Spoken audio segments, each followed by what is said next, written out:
Hello, everybody. I've missed you so much. Is that true? No, I've been trying. No, of course, I really have missed you. It's been over a week since we've done this show together. I haven't seen you since you slapped me. That's right. Yeah. You deserved it. Well, I had a couple of drinks. That's right. Yeah. I don't even remember it. Yeah.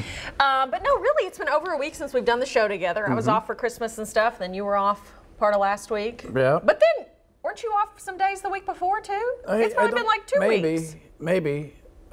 Yeah, but you live such a life of leisure, you don't even know what days we you take coordinated off. To where one of us was here, though. Yes, that was the purpose. We did. Somebody could watch the children. That's right. Yeah. Because if both of us are gone, which has happened, I think, once, because we both got sick at the same time. Yeah. Utter chaos. Utter chaos. Yeah. So catch me up. We're doing facial hair. I am a sea captain now. A lot of people don't know that. Captain Phillips. Yeah. Right here. I like it. I really like it. I think it looks good. I'm not going to keep it. I don't really like it. It's a lot of, it itches a lot. Oh, okay. I was going to say, it seems like it'd be less upkeep. And I find myself playing with it way too much. With what? Your beard. Yeah, because I just sit around, I watch TV, I'm doing this all the time. You look like you're constantly trying to solve an inner riddle. Now, I know why guys do that. I mean, it's just something's on your face, you got to touch it. Yeah.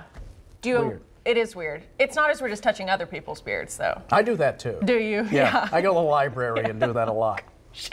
Ooh, I don't want to ever touch anybody else's beard. I think it's gross. Really? Yeah. But again, I'm weird about hair.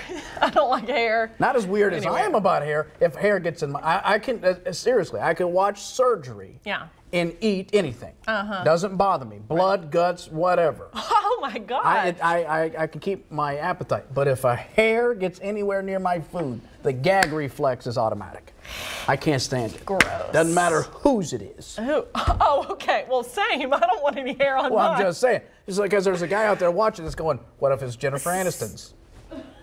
Speaking of guys watching, did you see the comment on our Facebook page? We re-aired last week as one of our favorite moments of 2018, the Crazy Arms segment. Oh, yeah. Where we did dental care, and it was your arms around me. Well, I guess one of our viewers didn't understand that that's what the bit was. I don't know what you're talking about. I wasn't there that time. You're right, you weren't there. Those were my arms. Yeah. Well, a viewer emailed or Facebook messaged us thinking those are really my arms. And they're like, Hayley, because I've talked about how body hair grosses me out. They're like, if you're so weird about body hair, then you need to do something about the hair on your arms. Hey, I was like, those are not my arms. Yes, they were. They were that day. A buddy of mine, Tommy Blaze. He's a comic, lives in Florida, but he got a guest spot on Friends, and he got to play Jennifer Aniston's boyfriend.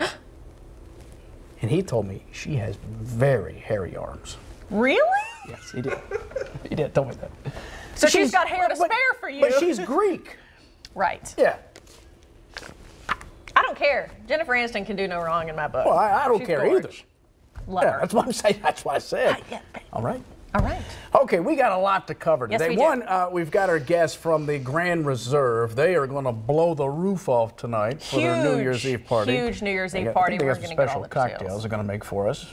We like that. And then some financial advice to get you started with our favorite financial advisor, Jeff Shepard. That's right. We all waste way too much money on just crap, really, that we don't need. Yeah. So we're going to try to help you cut that out, and us too, so you can save more money in the new year. So and also a look back at 2018 coming up in just a bit, too. Yeah, we've had a great year on Live with Lee and Hayley, and we appreciate each and every one of you for joining us this year. Ready for the hot topics? Let's go. Okay. No surprise, the Bengals have fired Marvin Lewis. He ended a 16-year stay in Cincinnati, the longest tenured head coach in the NFL. Oh, wow. Had a regular season record of 131 wins and 122 losses and 3 ties, but just couldn't win the playoffs. He had a record 5 straight playoff appearances, but he couldn't get 1 win. What the heck? Marvin leaves Cincinnati with an 0-7 mark in the postseason and an overall record of 131 wins and 129 losses. His postseason record is the worst ever by an NFL coach. But again, he's with the Bengals. You can blame Marvin for some of it, but ownership has not done him any favors either. It's never one person's some of the players fault. They've acquired, especially just discipline issues. The Bengals, they got all kinds of problems. With, serious problems with guys that are off field acting like fools or even on the field acting like fools. Take it from Antonio Banderas. He knows what he's talking about. They acted like the fools.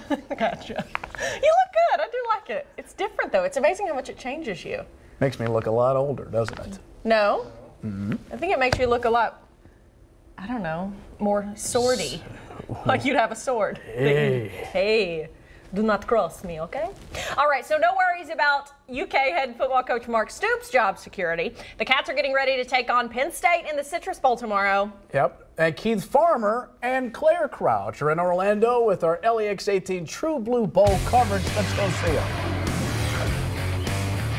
Yeah, that's right. We're here in Orlando. The sun is shining. I really have no cares in the world whatsoever. Not at all. Excuse us for a second. Thank you, sir. We appreciate it. Towels? Yes. And your cabana is almost ready. Right here, sir. Thank you so much. Tips are encouraged. Right. Cheers. Okay. All right.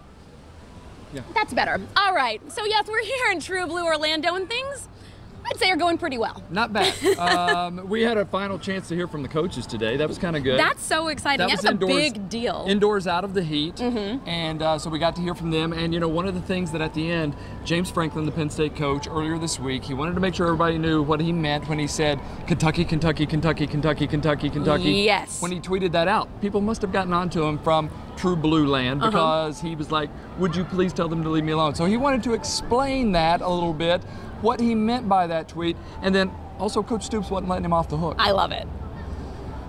You know, I put a tweet out each week that says Kentucky, Kentucky, Kentucky, Kentucky, Kentucky, Kentucky, and I do that every week.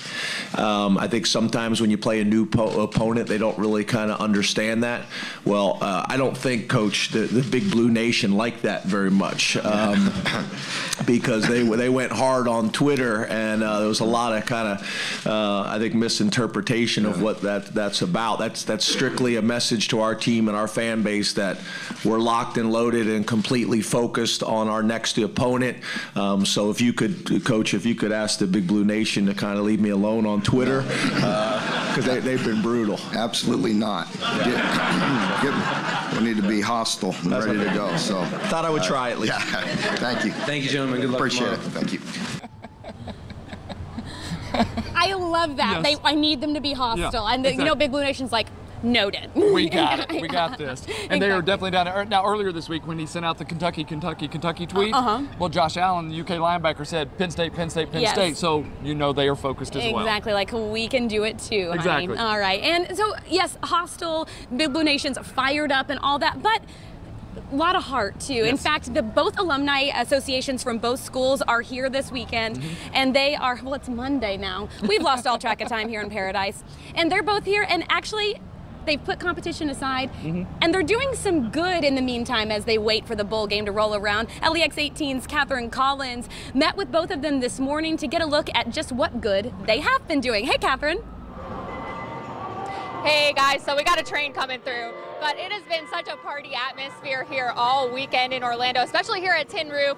We've got tons of UK fans out.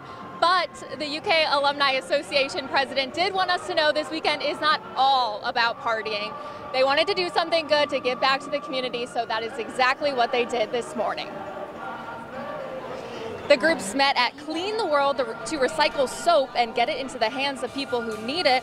This event was kicked off by performances from the cheerleading team and the band. Penn State's band was there too. It was a rare moment this weekend where the teams came together for a common goal. The Alumni Association president tells me both schools take giving back seriously, so it's no surprise at all they'd want to team up to do so. Today's all in good spirit and come together and do something nice. I think it's fantastic. I mean, we are both land-grant schools. Service is in our mission. It has been since the beginning of time. And so I think it's great to have the camaraderie and everybody pulling together to do something great. We might see a different relationship between those fan bases tomorrow, but today was a win for both teams. Covering the news live in True Blue Orlando, back to you guys. Catherine, thank you. So it's good to see that they can put the partying on the back burner for just a little bit on New Year's Eve and do some good. But of course, the clock is just ticking. Everybody is ready for tomorrow. We're ready for the game. We've been talking about it all week. I think the Cats are too. I think they are. This thing finally started. Oh, I can't wait. So, you know, we'll try and down these drinks. We'll just stay by the pool. Yeah, relax for a little bit longer. So, Lee and Hayley, sorry, not sorry. It's beautiful here in Orlando. Y'all have fun there in Lexington. We're going to try. We are so jealous. Oh my gosh. It just looks so gorgeous there. You know, so gorgeous. I don't know anything about Florida, but they got the smallest trains I've ever seen in my life. Yeah. How do they haul cargo? They don't. No luggage. No luggage. If you're going to go, first of all, you have to be very small. Yeah. And then I really am so jealous of them being down there. You and I have been on trips to cover the Cats, basketball or football. It's always freezing everywhere we go. Right. And they're in Orlando. Yeah, last one I did was Buffalo. Oh. Woof. Let's stay with LEX 18 for all the info about the Citrus Bowl. We're airing 3 live bowl specials. The first one is tonight from 7 to 8. And then on New Year's Day, we're going to have a game day preview from 10 to 11 a.m. and then a full wrap-up after the game from 7 to 8 p.m. That's tomorrow night. Let's just get the game here already. We are so pumped. Let's do it. All right, stay with us. Coming up, we're going to talk New Year's and your finances. Yes, you can start making changes today to be smarter with your money in 2019. We're taking a test coming up to see just how much money Americans waste on junk.